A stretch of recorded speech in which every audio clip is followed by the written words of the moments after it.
Voilà, bonjour. Nous allons parler du déluge. C'est tout à fait dans l'air du temps. Là, on est déjà dans le post-déluge. Donc, si j'ai le temps, je vous parlerai aussi déjà un peu de ça.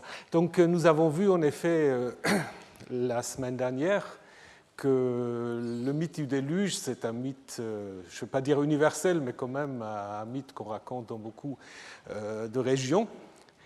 Et au niveau de l'histoire biblique, dans l'histoire des origines, c'est un peu le centre. C'est là où les choses tournent, où on fait une césure. On avait vu qu'en Mésopotamie, vous avez les listes des rois qui règnent durant des milliers d'années, et qu'après le déluge, ça se calme un peu, et ça devient un peu plus tranquille. Et nous avons vu ça aussi avec la Bible, puisque au chapitre 5, vous vous souvenez, nous avons eu des personnes avec des âges assez impressionnants, comme Mathusalem notamment. Et après le déluge, ça va baisser, et puis ça va déjà baisser dans le premier prologue, parce que souvenez-vous, on a vu au chapitre 6, il y a 3 prologues en fait du déluge. Le premier étant celui des fils de Dieu qui couchent avec les filles des hommes. Donc on a commencé déjà à explorer un peu ce récit qui est assez fragmentaire et qui, comme je vous l'ai dit, a un parallèle assez intéressant dans le livre de Enoch, dont je vous ai parlé lorsque nous avons évoqué le personnage de Enoch au chapitre 5, et dans le livre de Enoch, dans les chapitres 6 et 7 notamment, vous avez une histoire tout à fait similaire, c'est-à-dire une histoire vraiment complète. Alors que dans le récit biblique, vous n'avez que 2-3 versets, ils couchent, puis il y a les Néphilim, il y a les Giborim, après on ne sait plus rien. Donc c'est assez curieux. Et donc souvent on a dit c'est un fragment mythologique, donc la version complète vous l'avez chez Enoch, donc, où en effet vous avez au lieu des fils de Dieu, des Bnei HaElohim, qui sont traduits fils de Dieu dans la Septante, mais qui certainement veulent dire des êtres célestes, des êtres divins, comme dans Job, où il y a une sorte de cour céleste, dont Enoch, c'est des anges dans les textes grecs et éthiopiens, ou des veilleurs dans les textes araméens, et aussi dans certains passages en grec. Alors ça commence dans un Enoch assez similaire à ce que nous avons dans la Bible. Il arriva que lorsque les humains se furent multipliés, il leur naquit des filles fraîches et jolies. Les anges, fils du ciel, les regardèrent et les désiraient. Ils se dirent l'un à l'autre, « Allons nous choisir des femmes parmi les humains et engendrons-nous des enfants ?» Donc c'est assez proche de ce que nous avons dans le récit biblique. Et ils sont menés par un dénommé Shem Haza, donc il est leur chef, et qui dit, il fait même faire une sorte de serment qu'ils aillent jusqu'au bout. C'est une sorte évidemment de rébellion dans les livres de Enoch. Et le plan des anges rebelles se réalise. Les femmes conçurent et enfantèrent des géants hauts de 3000 coudées, ça fait quand même pas mal, à peu près 1500 mètres, qui dévoraient tout le fruit du labeur des hommes, si bien que les hommes ne purent plus les nourrir. Les géants se liguèrent contre eux pour les tuer et dévorèrent les hommes. Ils se mirent à pécher contre toutes les bêtes, oiseaux, quadrupèdes, reptiles, poissons, et à se dévorer entre eux. Ils en burent le sang. Alors donc ça va provoquer une plainte des humains envers de Dieu, de Très-Haut, qui va être en effet transmis par l'intercession de 4 archanges. Vous avez aussi une liste d'archanges dans le livre de Enoch. Et puis Dieu va prendre des mesures et il va, par exemple, envoyer Uriel chez Noé pour lui annoncer le déluge. Donc vous voyez, dans l'histoire d'Enoch, c'est aussi compris comme étant en effet une sorte de prologue au déluge. Une des raisons du déluge, c'est ce mélange entre les humains et les divins. Et puis Raphaël est chargé d'enchaîner Azaël, c'est un autre démon, et l'enfermer. Gabriel est envoyé auprès des géants qu'il va faire disparaître en les incitant à s'entretuer. Et finalement, Michael reçoit l'ordre d'enchaîner Shemehaza et ses compagnons pendant 70 générations. Et après le jugement, tout ira bien.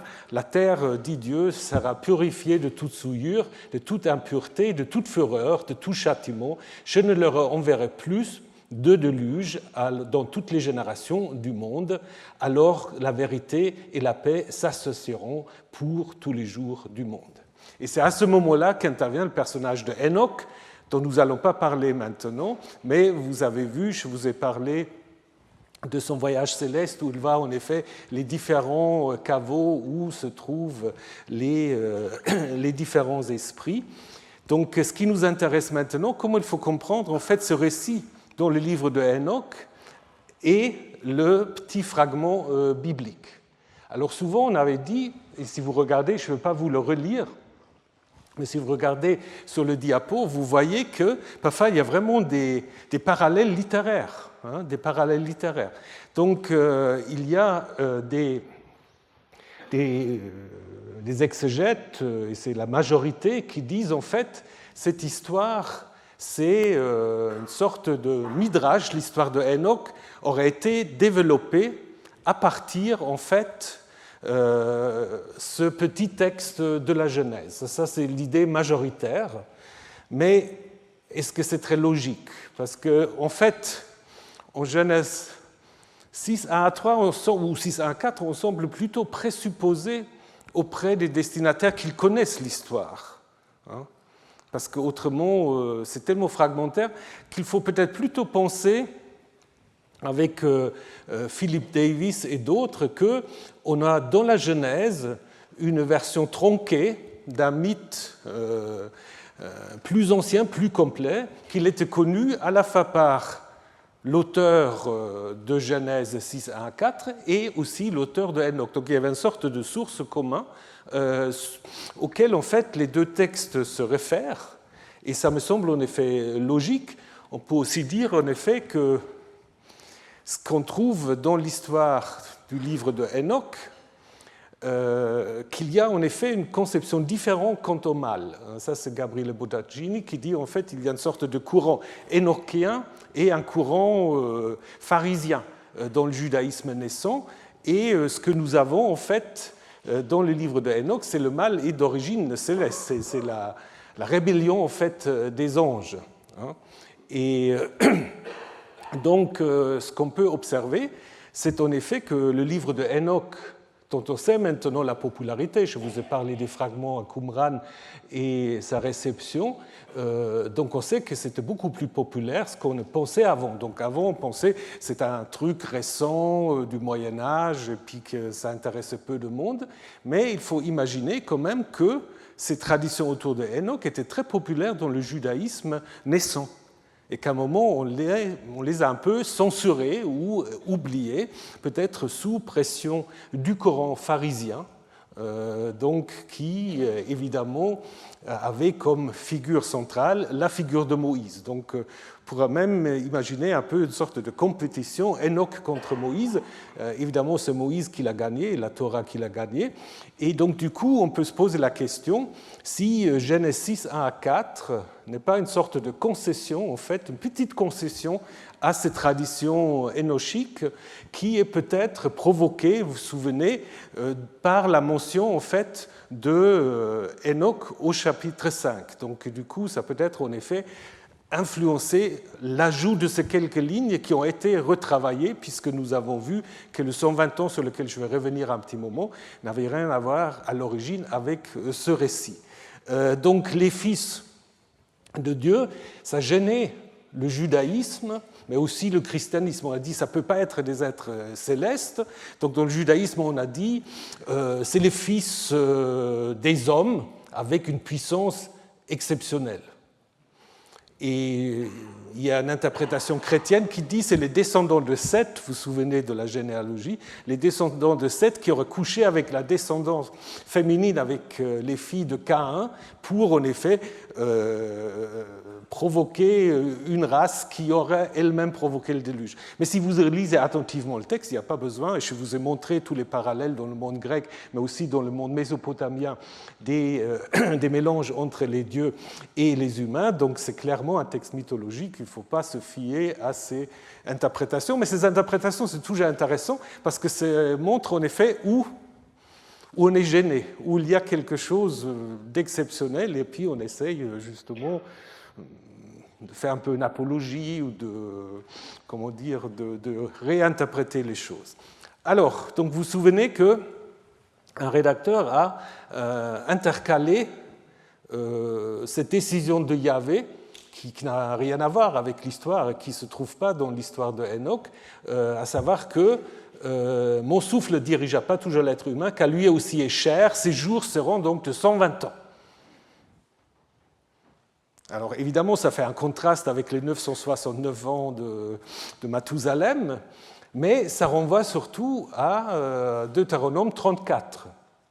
Parce qu'en effet, vous vous souvenez que Moïse, en fait, dans la Torah, dans le Pentateuque, Moïse est le seul à mourir de 120 ans. Donc il y a une sorte d'encadrement autour de la Torah. Au chapitre 6 de la Genèse, on annonce les 120 ans comme date limite des êtres humains, et c'est Moïse qui accomplit, en certaine manière, cette décision divine. Donc vous pouvez me dire, mais il y a quand même, entre cette décision et Moïse, il y a les patriarches. Les patriarches vivent plus longtemps. Alors soit c'est un rédacteur qui n'était pas très attentif, ou alors on s'était dit, mais les patriarches, parce qu'évidemment c'est une tradition plus ancienne, les patriarches, ça fait encore partie un peu de l'espace mythique, et puis on passe à l'espace plus historique avec Moïse et avec l'Exode. Donc c'est tout à fait une possibilité. On trouve les 120 ans aussi déjà chez les Sumériens, dans l'épopée Enlil et Namsitara, où on dit en effet 120 ans, c'est la limite de la vie des humains. À partir de maintenant, jusqu'à toujours, ce sera 120 ans. Donc ce n'est pas inventé par l'auteur de Genèse 6, mais ce qu'il veut faire, c'est évidemment faire un lien entre cette décision et les 120 ans de Moïse. D'ailleurs, je vous ai dit, parfois c'est intéressant de regarder un tout petit peu la guématrie. Vous avez ce mot très bizarre, vous vous souvenez, Beshagam, vous avez le Bet, le Shin et le Gam, donc cette combinaison qui est très typique dans les textes récents comme Qoheleth et qui n'existe qu'ici. Alors du coup, on peut se poser la question, pourquoi est-ce qu'on a mis Beshagam ici? Là aussi, comme par hasard, ce mot a la même valeur numérique que le nom de Moïse. Donc du coup, voilà. Je ne sais jamais, avec la gematria, il faut être prudent. Il ne faut pas chercher des chiffres secrets partout. Mais là, c'est peut-être quand même plus qu'un simple hasard, et d'autant plus que c'est un mot qui n'existe que ici. Donc du coup, c'est peut-être voulu qu'on l'a mis pour déjà faire allusion au fait que ce sera en effet Moïse qui mourra à cet âge-là. Alors ensuite, on a, à la fin, les Néphilim et les Giborim. Donc les Néphilim, qu'est-ce que c'est? Probablement c'est des géants, puisqu'on le retrouve en effet dans l'histoire des espions. Vous vous souvenez que Moïse envoie des espions explorer le pays. Ils reviennent et il dit le pays que nous avons parcouru est un pays qui dévore ses habitants. Tout le peuple que nous avons vu, ce sont des hommes de haute taille. Nous avons vu les Néphilim, les Anakites, qui sont d'entre les Néphilim. Nous étions à nos propres yeux comme des sauterelles, comme des criquets, et c'est que nous étions aussi à leurs yeux. Donc là, on sait très bien que les Néphilim, c'est en quelque sorte des géants. Et donc, je pense qu'on a en effet ajouté ces Néphilim pour préparer la présence de ces personnages dans le livre des Nombres, et sans doute on a ajouté après, et encore après cela, parce qu'on dit c'était les Néphilim, mais si on continue à lire, on va les retrouver au moment justement où Moïse envoie ses espions. Donc, du coup, un glossateur a dit « et encore après cela ». Les Giborim, un Gibor, c'est un homme fort, donc qui n'a pas de connotation négative en soi, qui n'a pas de connotation négative. Alors, est-ce que c'est lui qui a ajouté Néphilim, géants? Est-ce qu'il voulait identifier les Néphilim et les Giborim? Ça, c'est la Septante qui l'a fait, la traduction grecque, parce qu'ils ont traduit les deux par gigantes. Ou alors, on dit simplement, mais il faut expliquer pourquoi au nombre 13, on a tout un coup les Néphilim. Ça, c'est une autre possibilité. Et les Giborim, qu'est-ce que c'est les Giborim? C'est les héros. Et donc, c'est peut-être une tentative, surtout si c'est un texte récent, de traduire le mot grec pour héros, qui sont souvent des demi-dieux.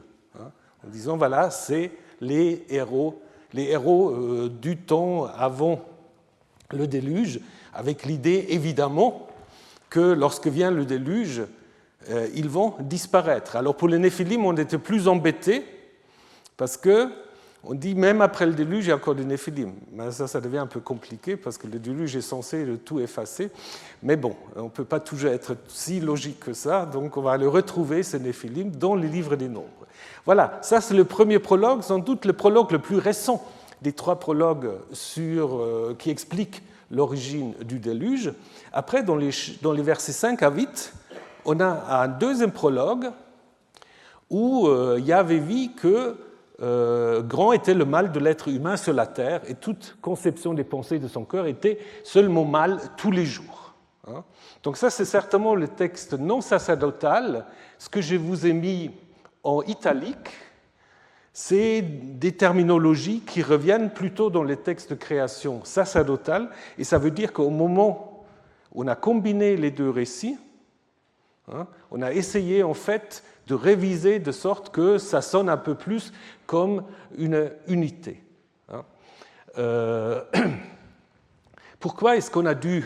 Alors si on part de l'idée qu'il y a deux récits du déluge, un récit sacerdotal qu'on peut reconstruire, que je vous montrerai tout de suite, et un récit non sacerdotal. Donc, comme un peu les deux récits de création en Genèse 1 et en Genèse 2 et 3. Alors, pourquoi est-ce qu'on n'a pas pu mettre les deux récits l'un après l'autre? Ça parle de la même chose et le déluge est censé d'avoir lieu une seule fois. Alors pour la création, c'est plus simple, parce que vous pouvez dire en Genèse 1, c'est surtout la création de l'univers, et puis en Genèse 2, c'est la création de l'espèce humaine, bien qu'il y a quelques parallèles quand même, mais bon, c'est plus facile. Alors pour les déluges, c'est plus compliqué. C'est d'ailleurs la même chose pour la traversée de la mer. Vous connaissez alors la mer qui soit s'ouvre au milieu ou un vent qui repousse les eaux, c'est aussi mélangé dans un seul récit. Parce que ça ne peut pas se faire deux fois à la suite. Donc quand il y a des événements uniques, les rédacteurs bibliques sont un peu plus embêtés parce qu'il faut qu'ils arrivent à combiner leurs deux récits. Mais ils ne veulent peut-être pas tout répéter. C'est pour cela qu'on a le récit sacerdotal de manière assez cohérente, alors que dans les récits non sacerdotaux, on a des fragments. On a ce fragment ici qui, en fait, dit que l'origine du déluge, c'est le mal de l'être humain sur la terre. Donc si vous regardez le verset 5, Yahvé vit, grand était le mal de l'être humain sur la terre, et toutes ses pensées de son cœur étaient mal tous les jours, et du coup Yahvé regrette, au verset 6, d'avoir fait l'être humain sur la terre, et son cœur, donc le cœur de Yahvé. Donc vous vous souvenez aussi dans le texte Nompé, on parle de Yahvé de manière assez anthropomorphe. Donc il a mal au cœur aussi, Yahvé, d'avoir fait les hommes. Et puis c'est de nouveau un Yahvé qui fait des choses et après, est-ce que j'ai bien fait? C'était déjà la question qu'il s'était posée au moment du récit de la création. Là aussi, est-ce que j'ai bien fait de faire les humains? Donc, du coup, il dit, je vais effacer au verset 7, Je vais effacer l'être humain de la surface du sol, donc Alpne ha-Adama, donc ça renvoie évidemment aussi au récit de Genèse 2 et 3, et je regrette, donc deux fois on retrouve la racine Nacham au Nifal, je regrette de l'avoir fait. Alors, si vous vous souvenez pourquoi il y a les déluges dans les récits mésopotamiens, est-ce que vous vous souvenez pourquoi est-ce que le déluge vient? Oui, vaguement. Alors, dans Atrahasis, on a une réponse parce que les hommes deviennent trop nombreux et ils font trop de bruit. Et les dieux sont indisposés. Il faut arrêter tout ça. Alors que dans les récits bibliques, dans les deux versions, on donne quand même une certaine faute morale. On dit chez Nompé, ils étaient mal. Bon, on précise pas vraiment, mais si on lit en fait ce mal à la suite des fils de Dieu, des fils des hommes, on peut dire qu'il y a peut-être un lien entre ça, mais à l'origine, ce n'était pas ça. C'est une sorte de constante anthropologique, comme on le trouve aussi chez Kohelet, qui dit Ra'at Adama, Rabba Alav, donc le mal de l'homme pèse lourd sur lui. Donc une idée que, ça nous plaît peut-être pas trop, mais l'idée que on est plutôt tourné vers le mal que tourné vers le bien. Alors réfléchissez si c'est vrai ou pas. Ça c'est l'idée au moins donc de l'auteur de ce texte. Et donc, le cœur de l'homme, donc vous savez que dans la pensée sémitique, le cœur, c'est là où se passe tout. Donc, c'est le siège des pensées intimes et aussi de la volonté. Et donc, tous les jours, dit-on, le cœur de l'homme penche vers le mal. Et Dieu regrette d'avoir fait l'être humain. Alors, est-ce que Dieu peut regretter quelque chose? Là aussi, les théologiens n'étaient pas tout à fait convaincus. Philon d'Alexandrie fait tout un traité sur Dieu pour dire Dieu ne peut pas regretter. Parce que Dieu sait ce qu'il fait et Dieu prévoit tout. Rachi, grand commentateur juif, va dire Dieu, en fait, parce que la racine peut aussi vouloir dire se consoler, et il traduit Dieu se consola de ce qu'il avait créé l'être humain sur la terre et non pas sur le ciel. Bon, c'est aussi assez loin de ce que dit le texte. Mais si vous regardez les textes bibliques, Dieu change d'avis assez souvent quand même. Mais parfois en bien. Je rappelle l'histoire de Jonas. Jonas qui va annoncer la destruction de Ninive. Et tout d'un coup, le roi, les humains, même les animaux, tout le monde fait de la pénitence. Et Dieu regrette le mal qu'il voulait faire venir sur Ninive, et il ne fit pas. Et c'est Jonas qui est mécontent. Parce que Jonas ne veut pas que Dieu change d'avis. Pourquoi pas? Parce qu'en fait, puisque Dieu change d'avis, il aura l'air d'être un faux prophète, puisqu'il a annoncé la destruction, et tout d'un coup, la destruction ne vient pas. Donc ça, c'est une idée qu'on trouve souvent dans la littérature prophétique. Par exemple, en Jérémie 18, « Si cette nation renonce au mal que provoque ma menace, alors moi, je regrette le malheur que j'avais décidé de lui faire. » Donc Dieu peut tout à fait changer d'avis. Ici, il change d'avis pour le mal. Souvent, dans le discours prophétique, il change d'avis pour éviter le jugement. Et une fois que Dieu regrette, on présente Noé. Quant à Noé, il avait trouvé grâce aux yeux de Yahvé. C'est assez laconique. Il avait trouvé grâce aux yeux de Yahvé. Si vous prenez que le texte Nompé, Noé n'a aucun mérite. On ne peut même pas dire qu'il est mieux que les autres.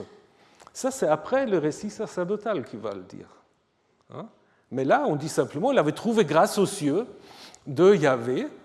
Donc, c'est une expression fréquente qui, évidemment, suppose une relation d'un supérieur à un inférieur, Donc le supérieur grade, celui-là, ok, c'est bon, je le prends. Et c'est ça. Donc on ne peut même pas dire que dans les récits là, il y a une qualité spécifique de Noé qui fait qu'il est élu pour échapper au déluge. Il a juste trouvé grâce aux yeux, avec évidemment une sorte d'anagramme entre Noach, Nun et Chet, et grâce, Chet et Nun. Donc c'est sans doute aussi voulu. Et comme je vous l'ai déjà dit, je le rappelle, la grande différence évidemment entre les deux récits bibliques et les récits mésopotamiens du déluge, c'est que Yahvé doit jouer tous les rôles. Parce que dans les récits mésopotamiens, c'est Enlil, le chef des dieux, enfin l'assemblée des dieux, qui va décider qu'il y aura le déluge. Et il y a Enki ou Ea qui va en secret avertir Atrahasis ou Utnapishtim qu'il y a quelque chose qui se prépare et qu'il faut vite se construire un bateau. Et évidemment, c'est un peu l'ambiguïté du récit biblique, puisque Yahvé va jouer les deux rôles. Il va dire « je vais faire venir le déluge », ce qui n'est pas hyper logique non plus, et je vais quand même avertir Noé. Bon, alors dans le récit sacerdotal qui vient après, on a quand même un peu expliqué. Ça commence au verset 9 avec « voici les Toldot », voici l'histoire, les engendrements de Noé, on retrouve ses fils, donc ça reprend ce que nous avons vu au chapitre 5. Et là, on apprend en effet que Noé était un homme juste et intègre, avec la divinité, Eta Elohim, Hitalech Noach. Donc avec la divinité, il marcha, Noah. Comme Enoch par ailleurs.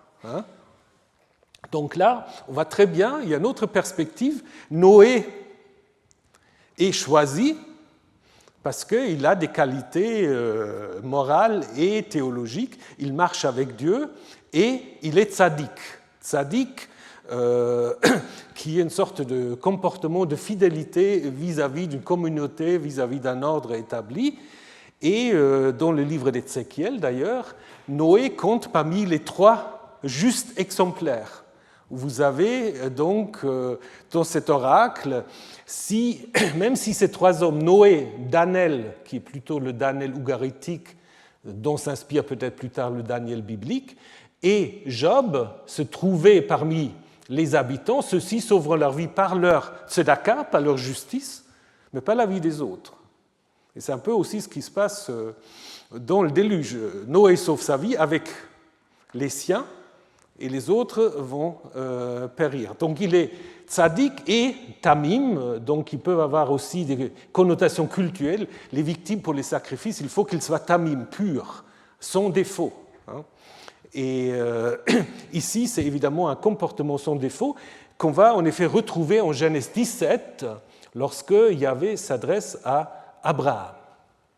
Là, nous avons vu dans le texte non paix, c'était le mal. C'était le mal qui était la raison du déluge. Et ici, on trouve la violence et la corruption. Mais la terre était corrompue aux yeux de la divinité, à Elohim. La terre s'était remplie de violence. Dieu vit la terre et elle était corrompue. Là, évidemment, si vous vous mettez dans le contexte paix, pensez au premier récit de la création. Dieu vit, et quoi? Quand Dieu vit en Genèse 1, Dieu vit et c'était bon. Dans le récit de la création, chaque fois que Dieu vit, c'était bon. Et là, Dieu vit et c'est corrompu. Donc il y a déjà quelque chose qui se passait. Et en Genèse 1, 28, Dieu dit aux animaux et aux humains de remplir la terre.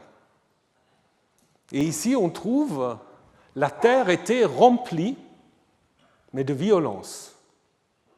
Donc c'est évidemment un renvoi au premier chapitre, mais évidemment en opposition.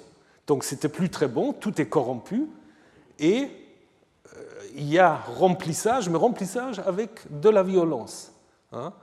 Et donc, pour P, c'est la faute de toute chair, kol basar. Toute chair était corrompue. Donc, du coup, Dieu annonce la fin, venue est la fin, et ça, si vous connaissez un peu la littérature prophétique, on le retrouve très clairement dans les annonces de jugement des prophètes. Amos dit « Venue est la fin sur mon peuple », Ketzba, la fin est venue, ou encore plus clairement Ézéchiel 7, c'est la fin. La fin vient sur les 4 extrémités du pays, puisque le pays est rempli de jugements sanguinaires et la ville est pleine de violence. Donc vous retrouvez le même champ sémantique, et sans doute on s'est inspiré ici de ces traditions prophétiques annoncer la fin. Après, il y a toujours la question, est-ce que la fin annoncée est une fin absolue ou est-ce qu'il y a quelque chose après la fin? Et c'est un peu comme dans le déluge, on annonce la fin, mais on va voir quand même que c'est une césure, première création qui va être modifiée, mais ce n'est pas la fin totale, comme peut-être dans ces annonces. Et après vient quelques lignes très compliquées. Je ne vais pas vous faire tous les détails des hapax, des mots compliqués. C'est l'ordre de se construire l'arche. Donc je vous ai dit, c'est sans doute seulement le récit sacerdotal qui était conservé. On ne sait pas ce qui était dans le récit non sacerdotal. Donc fais-toi une arche avec des compartiments, tu feras l'arche, tu la couvriras d'un enduit. Donc je vous dis, c'est une traduction approximative, parce qu'il y a beaucoup de choses, on ne sait pas tout à fait. Voici comment tu la feras. 300 coudées est la longueur de l'arche, 300 coudées, 50 sa largeur, 30 coudées à sa hauteur. Et après, on ne comprend pas très bien, tu feras à l'arche un toit d'une coudée, disposé en haut, tu placeras l'ouverture de l'arche sur le côté, tu feras un étage inférieur, un deuxième et un troisième. Bon, il y a 3 étages, ça on sait. Et puis, il y a des dimensions, dont je reviendrai là-dessus. Mais peut-être un mot sur arche. Pourquoi on parle d'arche? Bon, ça, on le doit à la Vulgate. On le doit à la Vulgate qui a traduit par arca. Elle a traduit 2 mots différents par arca. En fait, c'est l'arche de Noé et l'arche de Moïse, c'est-à-dire en fait la petite boîte dans laquelle Moïse a été mis par sa mère. Donc le mot hébreu, c'est Théba, et qui peut être emprunté de l'égyptien, soit de Sabat, qui veut dire sanctuaire ou sarcophage, ou plus probablement de Tabata ou Tepete, donc vous savez, les égyptologues ne savent pas comment prononcer, donc avec E ou A, mais peu importe, mais les consonnes sont similaires. Ce n'est pas emprunté de l'acadien, parce qu'en acadien, c'est élépoux. Donc là, il y a ça, c'est intéressant aussi. Pourquoi est-ce qu'on a pris un terme égyptien? Alors que tout le coloris est mésopotamien. Et les Égyptiens, je vous ai dit, ils n'ont pas vraiment de déluge. Pourquoi on prend là tout d'un coup un terme égyptien? Bon, là, c'est encore un autre sujet pour des recherches. C'est peut-être lié aussi au fait que, comme je vous le dirai tout de suite, l'arche, la construction de l'arche rappelle un peu la construction du sanctuaire dans le désert, du tabernacle. Et là, il y a beaucoup de mots d'emprunt égyptiens. Alors peut-être c'est lié à ça. Donc après les mesures de l'arche, là vous avez une reconstruction de l'arche. Il y a des milieux, évangéliques fondamentalistes qui ont beaucoup montré que tout est possible. Et donc ils ont reconstruit l'arche pour montrer que ça peut en effet accueillir tous les animaux de la terre. Donc je ne sais pas comment ils font avec les insectes, machin. Bon, peu importe, je ne vais pas introduire toutes ces polémiques-là, mais c'est utile parce que ça vous donne une idée, voilà, à quoi, si on prend un peu la description biblique, à quoi ressemble l'arche.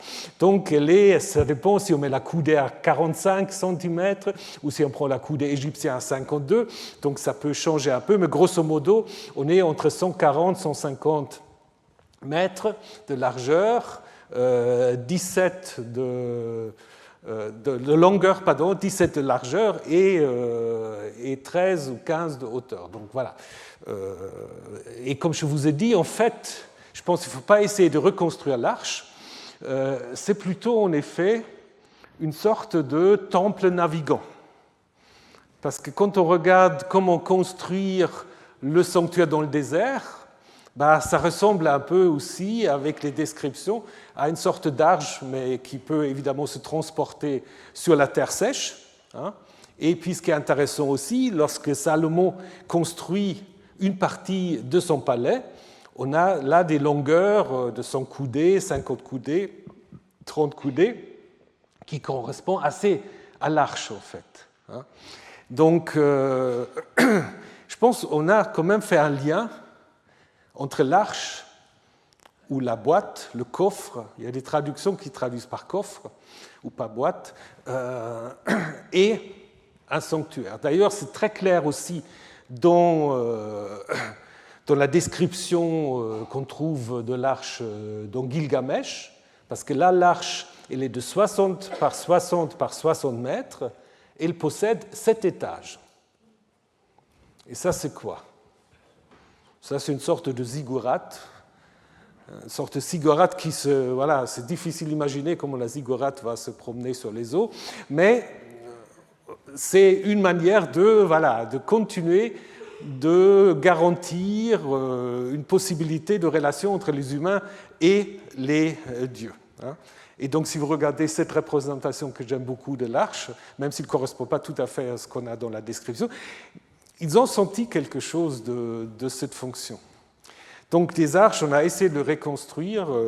Si vous allez à Hong Kong, vous pouvez loger dans l'arche, parce qu'il y a un hôtel qui s'appelle Noah's Ark. Je vous le conseille, c'est un très bon hôtel. Je suis logé là-bas, c'est très bien. Mais vous ne sentez pas vraiment dans l'arche, en fait. Bon. Alors, donc, le récit sacerdotal continue et Dieu annonce donc je vais faire venir sur la terre le déluge pour anéantir toute chair qui en a elle le souffle de vie sous le ciel, mais j'établirai mon alliance avec toi. Donc là, il y a l'opposition entre toute chair et l'alliance qui va être établie avec Noé.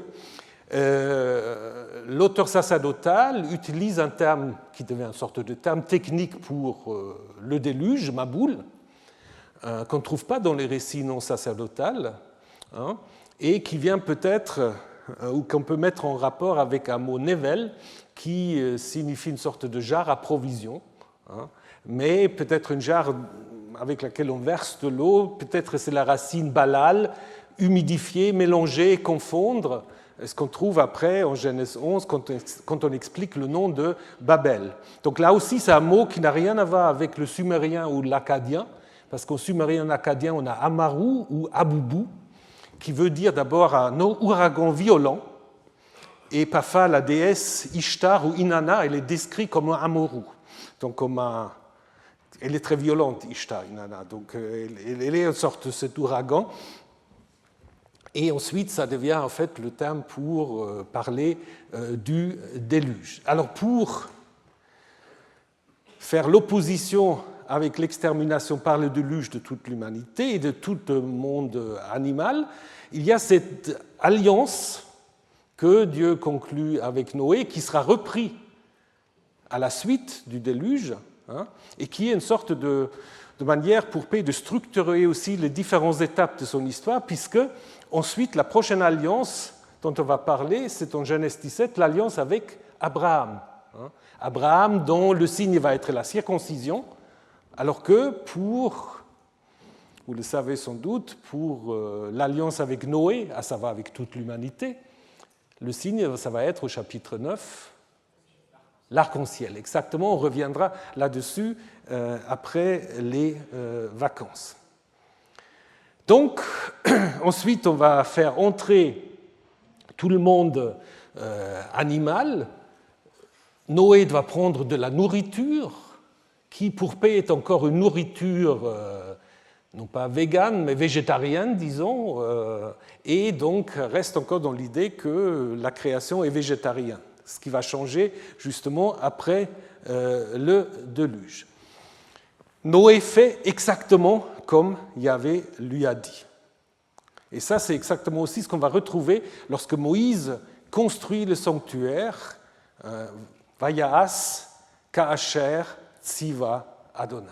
Il fait comme Dieu l'avait demandé, ordonné. Donc on a, comme je vous ai dit, ces 3 prologues, et après on a les 2 récits du déluge que je vais vous présenter maintenant, et à la fin nous avons 2 épilogues, donc une avec le sacrifice et une autre avec la reprise de l'alliance dont je vous ai parlé. Donc, comme je vous ai dit, on a les 2 récits, on peut très bien les distinguer, et on peut clairement, je vous le montrerai, je ne vais peut-être pas tout vous le lire, on peut très bien reconstruire un récit de manière entière, c'est le récit sacerdotal, alors que les textes non paix, on n'a que des fragments. Alors maintenant, logiquement, on a plusieurs possibilités.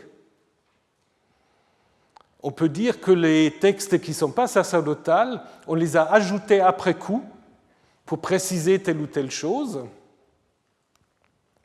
ou on peut dire que c'est des fragments d'un autre récit qu'on n'a pas conservé de manière entière.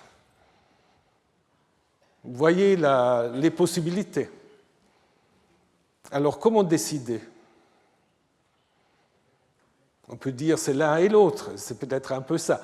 Mais on n'a parfois dans les textes non paix des renvois à des choses qu'un rédacteur n'aurait peut-être pas tellement dit. Par exemple, on dit au chapitre 8, au verset 6, que Noé va ouvrir une chalon, une fenêtre. Mais ce terme-là ne se trouve pas dans l'ordre que je vous ai traduit tout à l'heure de construire l'arche. Donc on peut s'imaginer, c'est peut-être une autre terminologie d'un autre récit de construction. Pourquoi est-ce qu'un rédacteur aurait rajouté ça ? Ce n'est pas totalement concluant, mais c'est quand même un argument. Et puis aussi, je vais vous le montrer, on a 2 chronologies assez différentes sur la durée du déluge. Pourquoi est-ce qu'un rédacteur aura mis la grande confusion en rajoutant une chronologie qui est totalement différente de la chronologie sacerdotale? Donc c'est quand même plus simple si vous avez 2 récits qu'on essaye de mettre ensemble. Bon, au moins, c'est mon idée. Vous pouvez en avoir d'autres, mais j'imagine quand même qu'on peut plutôt imaginer ces 2 récits, et après, évidemment, des rédacteurs qui les mettent ensemble, qui essayent de rajouter encore des choses, et qui essayent, et je vais vous donner des exemples, qui essayent ensuite, en fait, de les harmoniser. Ça, c'est très important. Alors, le récit sacerdotal, si je vous le lis, c'est peut-être un peu long, mais vous pouvez ensuite vérifier sur le site du collège. Ça, c'est un récit qui marche parfaitement. Il ne manque rien. Vous avez un récit très clair qui commence en fait par Noé entra dans l'arche et qui se termine par Noé sorti avec toute sa famille. Et entre-temps, vous avez la description de l'entrée dans l'arche, la venue du déluge, Dieu qui tout d'un coup arrête le déluge, on va voir pourquoi, et les eaux qui retournent. Et on a aussi tout un système de datation, parce qu'on apprend donc Noé entre à l'arche, l'an 600 de la vie de Noé, le 2e mois, le 17 du mois. Le 17 de 2, 600, commence le déluge. Et le déluge, en fait, il y a plusieurs manières de fixer la fin, mais la dernière annonce, disons la dernière indication chronologique, je reviendrai là-dessus, c'est le 2e mois, le 27e jour de l'an 601. Donc ça aurait duré 1 an et 10 jours. Bon, on verra ça tout de suite. Alors pour P, en fait, on a cette chronologie complexe. Donc en fait, le déluge proprement dit dure 5 mois. Mais après, il y a plein de choses qui font qu'il ne peut sortir qu'après 1 an et 10 jours. Avec un vocabulaire qui rappelle clairement le récit de Genèse 1, même énumération des animaux, et ce qui change par rapport au récit non P et au récit mésopotamien, il y a une chose qui manque chez P, c'est qu'il n'y a pas de sacrifice. Ça a toujours un peu embêté les commentateurs, parce qu'en fait, les sacerdotaux, les prêtres, ils aiment les sacrifices. Pourquoi elle ne raconte pas de sacrifice ici? Parce que, en fait, si vous prenez un peu la logique de ce qu'on appelle le document sacerdotal, qui va jusqu'au Lévitique, en fait, le sacrifice, qui est le vrai sacrifice, va être installé seulement par des annonces que Dieu donne à Moïse sur le Sinaï et qui se réalisent pour la première fois au début du livre du Lévitique. C'est probablement pour cela qu'on n'a pas le sacrifice sacerdotal ici. Alors, ça, c'était le texte P. Maintenant, entre le texte P et non P, disons le texte P, on a inséré des fragments du texte non P, où vous avez au début du chapitre 7 qui avait dit à Moïse, entre dans l'arche, toi et toute ta maison. Retenez ça, car c'est toi que je vis juste devant moi au sein de cette génération. De tout le bétail pur, prends 2 fois 7, un mâle et une femelle, littéralement un homme et sa femme, ish ve ishto, c'est bizarre, du bétail qui n'est pas pur, 2, un mâle et sa femelle. Aussi du volatile du ciel, et encore 7 jours, en effet, je vais faire pleuvoir sur la terre 40 jours et 40 nuits. Et Noé fit selon ce que Yahvé lui a ordonné. Donc ça, c'est un texte complexe, je vous montre tout de suite. Mais là, tout à coup, qu'est-ce qu'on trouve? Et vous avez tout de suite vu la différence par rapport au texte sacerdotal. Tout d'un coup, on va faire une distinction entre les animaux purs et les animaux impurs. Alors, les animaux impurs, ils ont juste une paire, un couple. Et les animaux purs, ils ont 7. Pourquoi? Après, il y a le sacrifice. Il faut bien qu'ils peuvent à la fois survivre et être sacrifiés. Donc, il vaut mieux d'être un animal impur puisque vous échappez du coup là au sacrifice. Alors donc vous avez cet ordre avec l'exécution et avec cette idée qu'il y a une opposition évidemment entre l'annonce que Yahvé va effacer ce qui existe sur le sol et l'annonce qu'il faut garder en vie une sémence. Donc c'est toujours cette ambiguïté. D'un côté, Yahvé va tout effacer, mais en même temps, via Noé et les animaux, il va en effet garder en vie une sémence. Donc c'est un texte qui est en partie ancien. Tout ce que je vous ai mis en rouge, ça c'est ajouté par le rédacteur qui a fait le lien, qui a dit que Noé est juste, alors que dans le texte non P, il était seulement celui qui avait trouvé grâce aux yeux de Yahvé. Les volatiles, il n'y a pas besoin de le préciser, et puis on ne trouve pas le même vocabulaire, mâle et femelle, on trouve le vocabulaire normal, et pas ish ve ishta, donc ishto, un homme et sa femme, et donc aussi le reprise, Noé fit selon ce que Yahvé lui a ordonné. Donc vous enlevez ça, le rouge, et vous avez le récit le plus ancien. Alors, ce qui est intéressant, c'est d'abord l'ordre d'entrer dans l'arche. Parce qu'on dit « entre dans l'arche, toi et toute ta maison ». Est-ce que vous voyez une différence? Dans P, c'est Noé entra dans l'arche avec qui? Avec ses fils, les femmes des fils et sa propre femme. Et toute ta maison, en hébreu, ça peut être plus large. Ça peut être plus large. Ça peut être les esclaves, ça peut être l'oncle, la tante, la grand-mère. Ça peut être beaucoup de monde. Et en effet, si vous prenez les récits mésopotamiens, il y a plus de monde. Atrahasis embarque sa famille, sa parenté, des maîtres artisans aussi pour reconstruire après la catastrophe. Et Utnapishtim, c'est très matériel d'ailleurs, Utnapishtim raconte à Gilgamesh ce qu'il a amené, tout ce que j'avais d'argent, je l'en chargeais, tout ce que j'avais d'or, je l'en chargeais, tout ce que j'avais comme être vivant, je l'en chargeais. Je fis monter sur le bateau les parents et les familles, les animaux domestiques et sauvages, les artisans de tout le métier, je les ai fait monter. Donc là, il y a beaucoup plus de monde dans l'arche. Donc on peut imaginer que dans le récit ancien, non P, toute ta maison, ce n'était pas limité en fait aux fils et aux belles filles et à la femme. Et donc la différenciation des animaux, je vous ai déjà dit, cette différenciation entre pur et impur permet en effet d'expliquer comment on peut faire le sacrifice. Pourquoi 7 7 et 40, on va le retrouver, c'est des chiffres évidemment très, très fréquents dans le texte biblique. Alors on peut dire, parce qu'il y a des gens qui vont dire « Ah, ça va être un texte plus récent que P, parce qu'il parle de pur et impur. Parce que pur et impur, c'est une obsession des prêtres. » Oui, mais on le trouve un peu partout. Et ce qui est intéressant, c'est que le terme technique pour impur, tamé, n'est pas utilisé. On dit simplement non pur, lotaror. Donc ce n'est pas le vocabulaire sacerdotal. Et donc, du coup, on reprend le 7 et le 40, encore 7 jours. Je vais faire pleuvoir sur la terre 40 jours et 40 nuits, et chaffissera tous les êtres que je fais sur la surface du sol.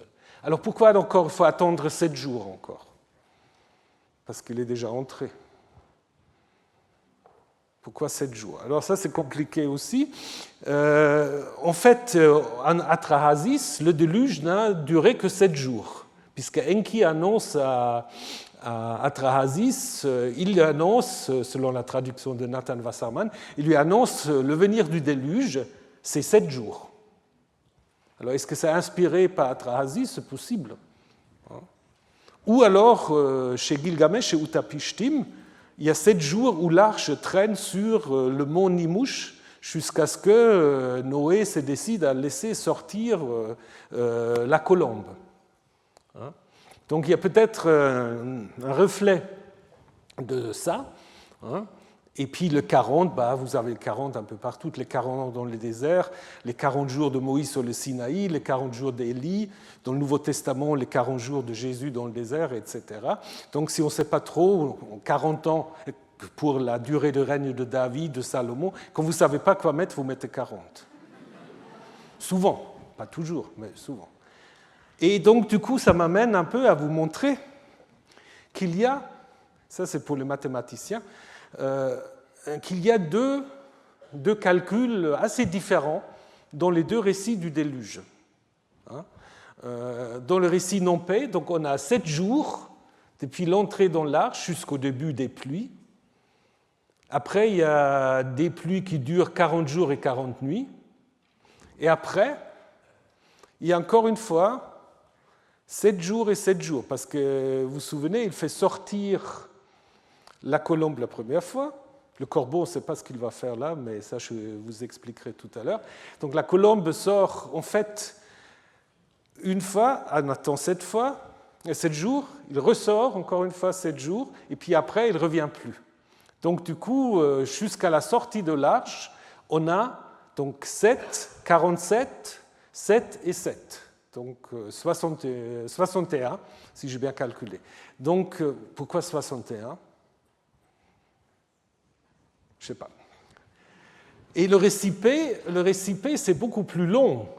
Là, le début du déluge, ça se situe en l'an 600 de Noé, le 17-2, et la fin du déluge, c'est donc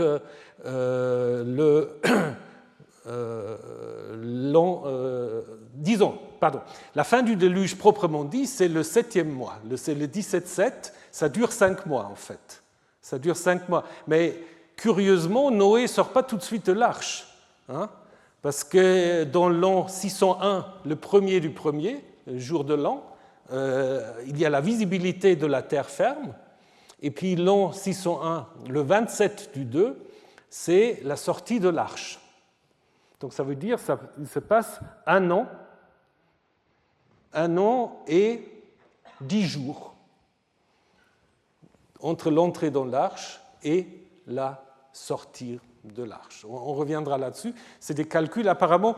Vous vous souvenez, on a vu avec les jubilés déjà qu'il y a toute une sorte de calcul de calendrier qui apparemment, à partir du IIIe siècle, a commencé à a fasciné le judaïsme, où il y avait cette opposition entre calendrier lunaire, calendrier solaire, et je pense qu'on retrouve ça un tout petit peu derrière ces textes sacerdotaux. Alors une différence peut-être qu'il faut signaler, qui est important entre le récit non P et le récit P. Le récit P, je vous ai dit, on parle de Maboul, le déluge. Et comme on imagine, le déluge, on va le voir tout de suite, c'est les eaux primordiales qui reviennent sur la terre, d'en haut et d'en bas. Et chez le récit non P, c'est simplement des pluies abondantes. Il n'y a pas de terme de déluge, donc c'est l'extermination du monde par des pluies qui ne s'arrêtent pas. Donc, si on suit l'histoire, tout d'un coup, on trouve quelque chose d'encore très bizarre, puisque dans les versets 8 à 9, on apprend que du bétail qui n'est pas pur et que du bétail, des animaux qui sont purs, il n'y a qu'un seul couple, ce qui ne correspond pas du tout ni au récit P, ni au récit non P. Donc là, tout le monde est distingué entre pur et impur, mais tout d'un coup, il n'y a qu'un seul couple. Pourquoi? Sans doute parce qu'on voulait, en effet, on s'est dit, bon, il y a ceux qui parlent de pur et impur, il y a ceux qui parlent d'un seul couple. Comment on va harmoniser ça? Bon, il y a des purs et des impurs, mais il y a un couple pour tout le monde. Et donc ça montre en fait comment à l'intérieur du récit, vous avez en effet des traces de ces révisions. Alors, revenons à la question de la durée du déluge, 1 an et 10 jours. Alors, si on prend une année lunaire, on arrive à 354 jours. Et si on rajoute 10 ou 11, selon si on prend le premier jusqu'au 10e jour, les deux, vous arrivez en effet à 364 ou 365. Ça vous fait à la fois l'année lunaire et l'année solaire. Donc peut-être cette sorte de tentative d'harmoniser un peu les deux calendriers en admettant un calendrier lunaire qui va s'imposer dans le judaïsme et avec les 10 jours, on rajoute en effet un calendrier solaire. La Septante a daté un peu différemment pour arriver à une seule année, puisque les deux choses se passent le 27-2 600, le 27-2 601, donc ça fait une année précise. Mais alors, à quelle année est-ce qu'on a pensé? Ça, c'est difficile. Lunaire, solaire, on ne le dit pas. Et puis, on retrouve encore après cet ajout donc des 150 jours. C'est peut-être ni P ni non P, c'est un rédacteur qui a fait un calcul savant en disant, bon, si ça dure 5 mois, si je prends un mois de 30 jours, ça me fait 150 jours, probablement. Mais ça, c'est, je pense, une sorte de glose. Mais l'autre question qu'on peut se poser, et que je vous soumets aussi, peut-être vous avez d'autres idées, pourquoi le déluge commence le 17 au 2, le 17 du 2e mois? Oui, c'est compliqué. Et puis, on ne nous donne pas d'informations. Alors après, on ne peut que spéculer. Si on admet, mais le texte ne le dit pas, si on disait qu'il y avait 40 jours pour la construction de l'arche, plus 7 jours entre la construction et le début du déluge, on aura en fait donc 47 jours. Et avec un mois à 30 jours, on sera en effet au 17 du 2e jour. Vous suivez? Bon, mais c'est une hypothèse qui se base sur peu de choses. Donc on peut simplement se baser sur le 47, qui sont des chiffres, comme on l'a vu, assez fréquents. Mais il y a peut-être aussi une sorte de tentative de mettre cette date en lien avec la fête du Nouvel An, puisque on trouve dans Gilgamesh cette indication, quand on a fini de travailler, on fait une fête comme le jour de l'an. Et il y a des assyriologues qui pensent qu'on aura récité le récit du déluge lors de l'Akitu, lors de la fête du Nouvel An. Alors si c'est vrai, mais là aussi je pense qu'ils ne savent pas totalement si c'est vrai, si c'est vrai, on aura pu penser, en effet, il y a des calculs qui insistent en fait sur le jour de l'an. D'ailleurs, comme je vous le montrais tout à l'heure, le jour de l'an, c'est en effet là où la terre devient sèche. Donc, comme je vous ai dit, pour le récit sacerdotal, les eaux, en fait, vont revenir, les écluses du ciel vont s'ouvrir. Comment il faut imaginer là, les écluses du ciel? On n'a pas entendu parler des écluses du ciel quand on a regardé l'histoire de la création du monde. Donc, on a ce terme aruvot qui n'est pas très fréquent, mais on le trouve par exemple en Ésaïe 24, où on parle des écluses d'en haut qui vont s'ouvrir et les fondements de la terre qui vont être ébranlés. Donc, il faut imaginer, vous vous souvenez du récit de la création, on a le firmament, le ciel, qui sépare les eaux d'en haut avec les eaux d'en bas. Et après vient la terre sèche qui met les eaux d'en bas encore plus bas. Et ce qui se passe selon les déluges, c'est le théorème qui était là avant la création. Il reprend possession de la création en venant d'en haut par les écluses du ciel. Donc il faut imaginer que le ciel, une sorte de firmament, a des ouvertures que Dieu ouvre et à partir desquelles en fait, les eaux reviennent sur la terre et les sources souterraines vont en effet jaillir, vont se fondre pour venir en haut. Parce que la racine baka, séparer, fondre, est aussi utilisée, si vous vous souvenez, en Genèse 1, mais pour mettre justement en place la séparation des eaux d'en haut et des eaux d'en bas, l'arrivée de la terre sèche. Ici, c'est utilisé dans l'autre sens, à savoir en fait que c'est une sorte de décréation. La terre est en effet envahie de nouveau par l'eau aquatique primordiale qui était là et qui, pour paix, en effet, revient par le haut et par le bas. Donc cette idée qu'il y a des sortes d'écluses ou de fenêtres, on le trouve aussi dans le mythe Baal à Ugarit, lorsqu'il obtient la construction de son palais céleste. On va en effet raconter que pour faire venir le tonnerre, il ouvre aussi les fenêtres de son palais. Ensuite vient la fermeture de l'arche. Donc, le récit sacerdotal va jusqu'au verset 16a, comme Dieu l'avait ordonné. Et puis, le récit ancien rajoute, ou disons, on rajoute en combinant avec les récits anciens, Yahvé ferma derrière lui. Alors, dans les récits d'Atrahasis et Utnapishtim, c'est le héros lui-même qui ferme. Vous avez les textes ici, mais dans le récit biblique, c'est Yahvé lui-même, donc c'est toujours encore un Yahvé très anthropomorphe, comme celui qui se promène dans le jardin, et là, il est derrière, il ferme la porte pour que les choses peuvent en effet démarrer. Donc, on va s'arrêter ici. Très bonne journée. Merci.